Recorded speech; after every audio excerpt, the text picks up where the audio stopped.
Well, hello, everybody.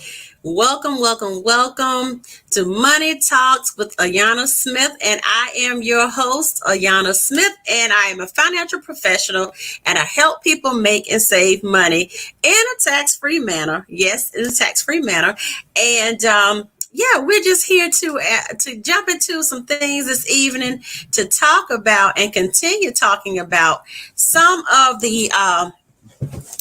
the things that we were sharing in the month of July. We're going to carry over to the big month of August. Okay. So looking at this, had talked about estate planning and some of the details and things that went into the intricacies of estate planning and making sure that you had a team, make sure that you have all the components and everything that's needed to make sure that things fall and go through successfully.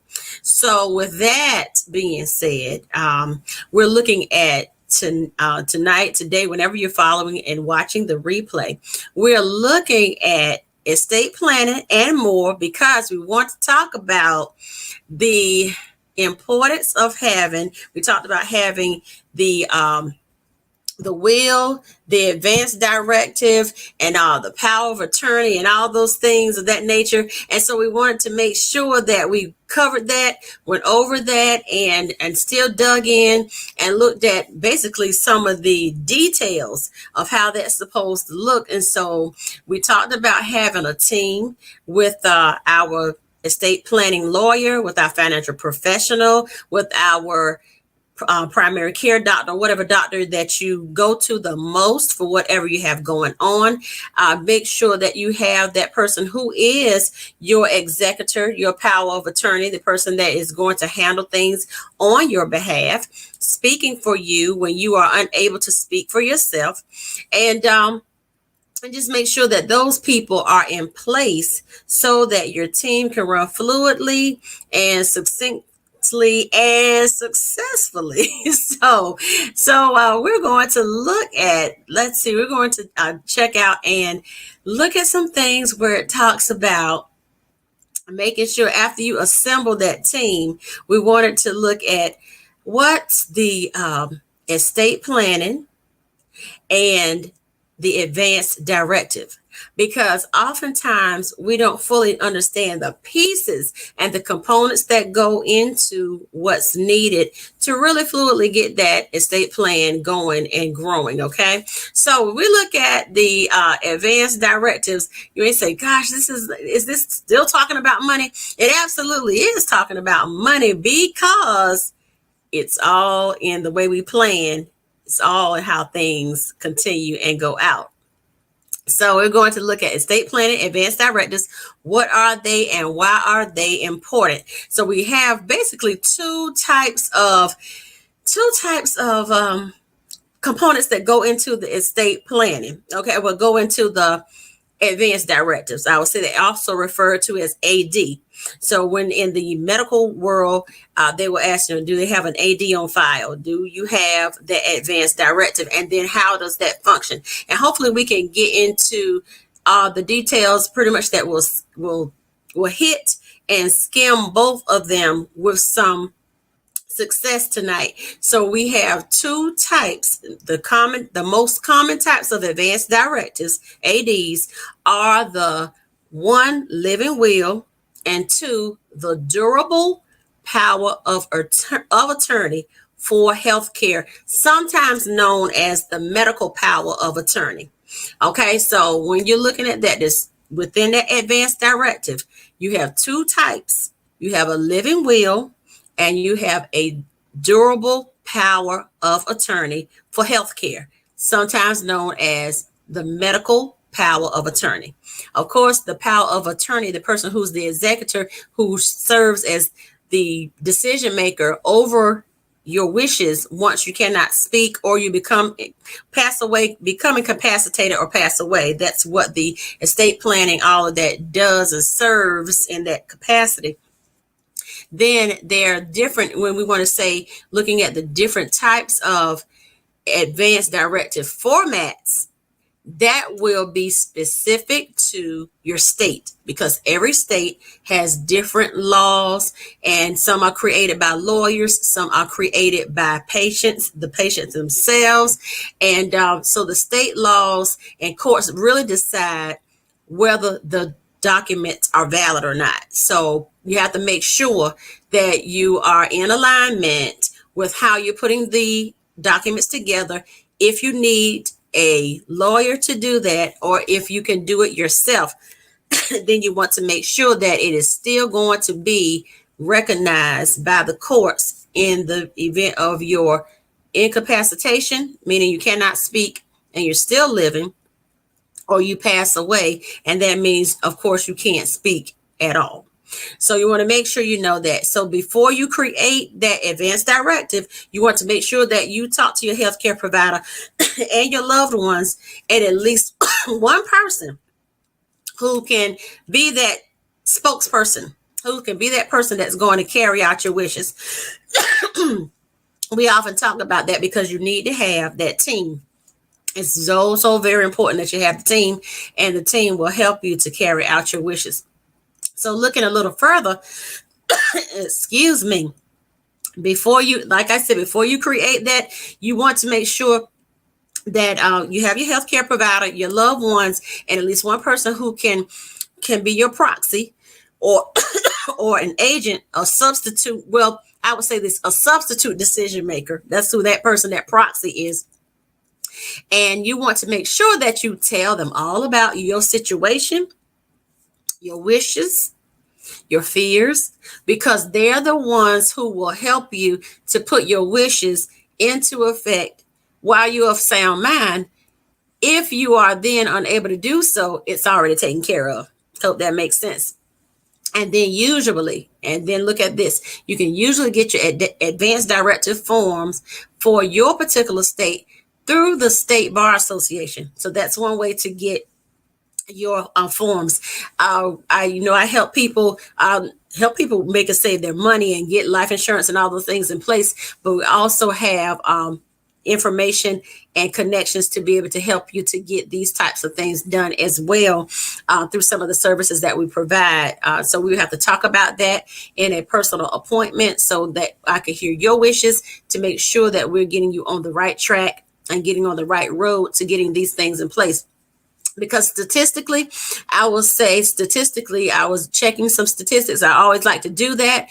Our African American community is the lowest on the totem pole as far as having an advanced directive, because oftentimes some of us just kind of shy away from, or may have the mindset of thinking about, oh, if I talk about death, if I talk about things happening, that means I'm going to speak them on myself. No, it's not about speaking them on yourself. It's all about being proactive instead of reactive, and making sure that these things are talked about, although sometimes they are gut-wrenching and things that we don't want to talk about and consider.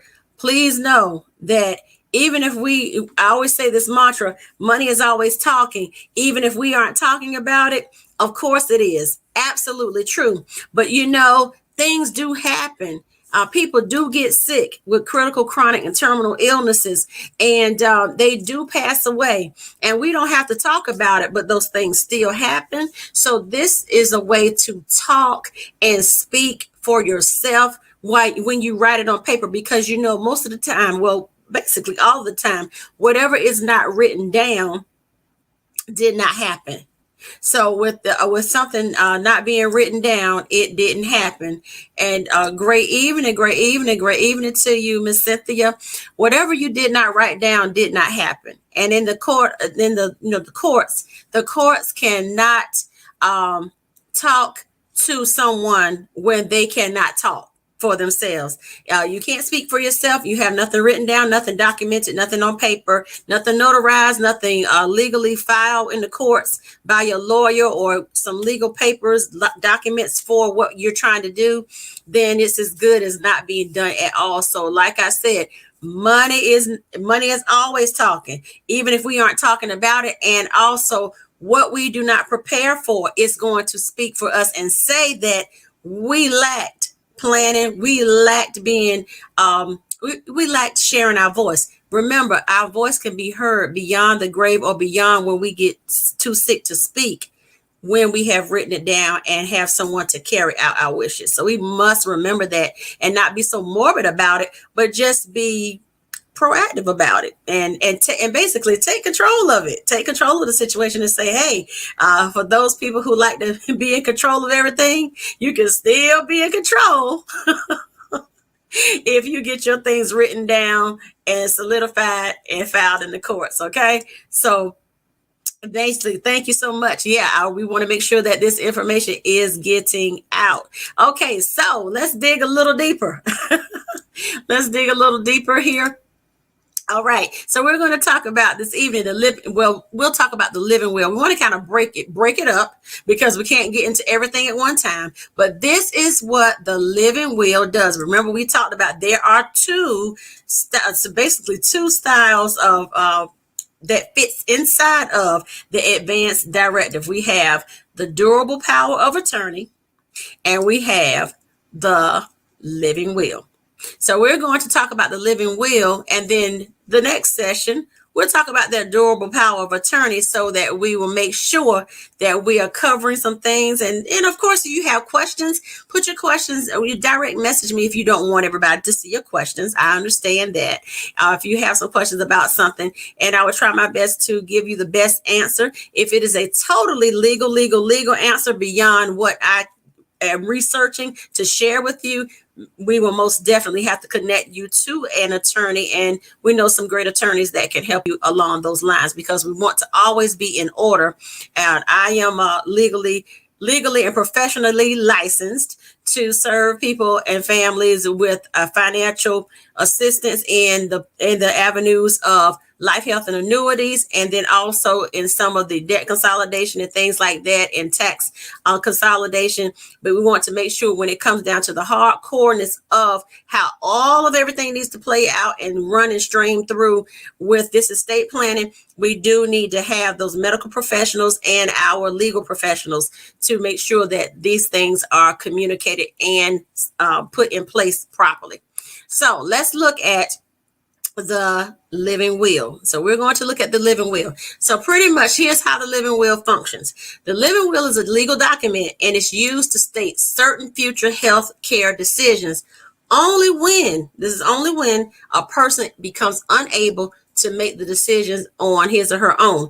And so basically the medical professional team, has to deem that so. So the living will basically is used only at the end of the life if a person is terminally ill. Let me get that correct. Terminally ill, meaning they cannot be cured. They are on their way out. They have pretty much made their peace, and they are on their last stages. This is when the living will can be used. It cannot be used any other time. If the person is on the road to recovery, they have some illnesses that is showing medically that they are going to recover. You can't use the living will at this time, but the living will is the terminally ill. The person is at the end of life and they can't be cured, or they are permanently unconscious. So that will fall in some situations like the person being in a coma and nobody knows when they are going to, wake up, or I guess you would say when you put people on the respirator and they're just basically being artificially kept alive until the family decides to terminate that portion of their life. So then basically looking at this, it says the living will describes the type of medical treatment the person would want or not want to receive in these type of terminally end of life situations. So basically it says, it pulls in that big thing. I remember a story that true story, when my grandmother was passing away or in the end stages. She immediately said, she did not, while she was a sound mind, said that she did not want to be resuscitated. So she didn't want to be brought back. So if she stopped breathing, she wanted to just go on out peacefully and not prolong her life in that capacity. So that's when somebody's coming down to their last stages. That's when a living will would kick in. And then, they don't want their life started to stop. So we could share that. This also applies to treatments, including but not limited to if they want to reject getting dialysis, tube feedings, and actual life support, such as the breathing machines. If they do not want that and they're at their end stages, that is put in the living will and can be activated only when the person can't be cured or permanently unconscious or they're at the end stages. Okay. So make sure that you have to know the difference. And then as we come onto our descent for the evening, coming on down, I always like to take off and then we like to descend. Okay. We ascend and we descend for the show, for the broadcast. Now listen to this. Before your healthcare team uses your living will to guide your medical decisions, 2 physicians must confirm. And this information I've gleaned from the cancer.org site. So this is something that can be validated out, that I'm speaking behind that. So Ayanna's not just making it up, but I want you to start looking and researching things so that you will know, because this is a conversation that needs to and must happen so that we can be prepared and ready to roll and do what we need to do. So here we are. Before your healthcare team, like I said, before they would go into using that living will and to guide those medical decisions, you need 2 physicians to confirm that you are unable to make your own medical decisions and you are in a medical condition that is specified by your state law. Everything still is legal, as a terminal illness or permanent unconsciousness. So these are the things, these are the guidelines.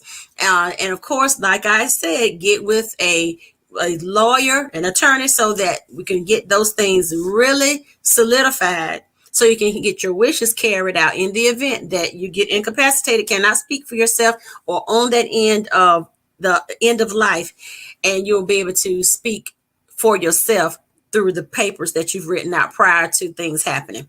And so here are some things as we wrap up that you need to think about. It says some things to think about when writing a living will should include: if you want to use equipment such as dialysis machines, kidney machines, ventilators, breathing machines to help keep you alive. Do not resuscitate orders. I talked about the DNRs. Do not resuscitate or use CPR. People have that option. If they don't want that, they can write that. You don't want any fluids or any liquids or any feeding tubes if you can't eat or drink. People can deny that or say that they want that, either or. You don't want treatment or do want treatment for pain, nausea, or other symptoms, even if you can't make the decisions on your own. So this may be called what sometimes people hear comfort care or palliative care. So if you don't want those things, you say, I don't want any medication, or I do want medication for pain, nausea, other symptoms, then that should be included in your living will. And also including your living will if you want to donate your organs or not, or if you want to donate your body tissues to science after your death. So that's up to you. And bottom line, it's important to know when choosing not to have aggressive medical treatment is different from refusing medical care at all. So you still can get treatments such as antibiotics, food, pain medicines, or other treatments, but it's just the goal of treatment. I'll say it like this. It is just that the goal of treatment becomes comfort rather than cure. Because when people are at their end stages, it says we want to make them comfortable. That's what we talk about, the comfort care or the palliative care. We want to make them comfortable as they are transitioning.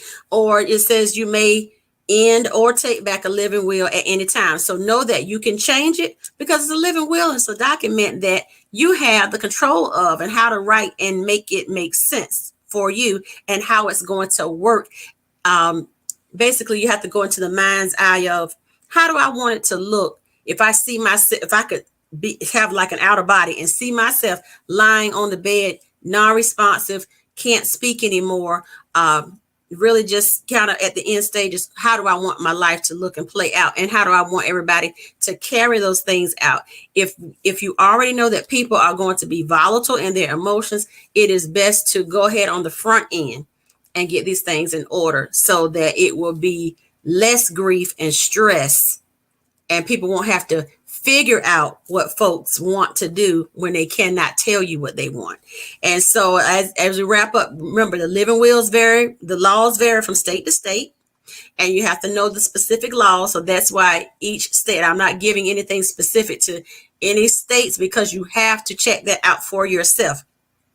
But if you spend most of your time in one state or the other, your home state, wherever that is, you make sure that you speak to your healthcare provider and review each of those laws, because they can talk you through that. Because there are advanced directives at most of the time at your hospitals. You don't think about them. If you've ever gone in for any surgeries or anything, they will have you to fill out some paperwork so they'll know what you want to do. But it's better to have those things already outlined and just let it speak for you. And also check your state to know if you have to renew your living will after a certain period of time, and then how often you need to do it. So we know that the advanced directive includes, as we wrap up, the advanced directive includes the living will and the durable power of attorney. And so we're going to talk about the durable power of attorney at the next stage, at the next broadcast. But know that the estate planning, it includes advanced directives, and why? What are they? We talked about partially what one component is, and why are they so important was the second thing that we shared, because we need to know these things, and we need to know that we have all things in order, and that our voice is heard when it cannot be audibly heard anymore. So this is, let's see. All right, let's see. I had a question. Awesome question. Is it better to have a living will for someone who can't make decisions for themselves, or should I start work POA the first time? Okay, got it. Okay, probably both. Because if you're going, according to what I was sharing with you, we could talk about this. Let's talk about this offline. Let's talk about this offline, because it's great information and it absolutely great question. But according to what we shared on this broadcast, yes, it would be great to you're basically kind of served holistically, but I would say in the emotions of it, you may want to have someone who has just as much shared love and experience that you have for your son or your loved one, whomever that may be, in this case, so that they can hold your hand and guide you through that point. Because when emotions are high, rationale, no matter how good and smart we are, is really out of the window, if we want to be frank about it. So we'll connect, because I would love to connect with you on that. Absolutely. And thank you so much. All right, Miss Charvette, my coach. Yes, great information. Thank you so much for being on. So we are coming to our descent. As always, I promise. I have such an awesome time because money talks is not just money is talking all the time. I always say that money is always talking. You can say it with me, even if we aren't talking about it, for the mere fact of there's not a thing that we can effectively do without it. And even in these preparations for our final wishes, it does take money to even get those things together. So it's very important, and we cannot not plan and prepare on how to get ourselves to the next level. So with that being said, of course, I would love to connect with everyone. And of course, you can connect with me at www.askayanna, but you can subscribe to my YouTube page, because we probably have some live stream listeners viewing from the YouTube channel this evening, and also make sure that you connect with me on Instagram and Facebook. But if you just go to my website at www.askayanna.com, then you will be able to connect with me on all social media platforms, and make sure that you direct message me so that we can speak further, because we had some great dialogue and great questions going on, and it's something I believe that we can all agree is imperative for us to learn, grow, and actually be able to do better about. All right, this is Ayanna Smith with Money Talks from Ayanna Smith. I am a financial professional, and I help people make and save money in a tax-free manner. And you all have a wonderful, wonderful, well-wished evening, morning, and have a good night.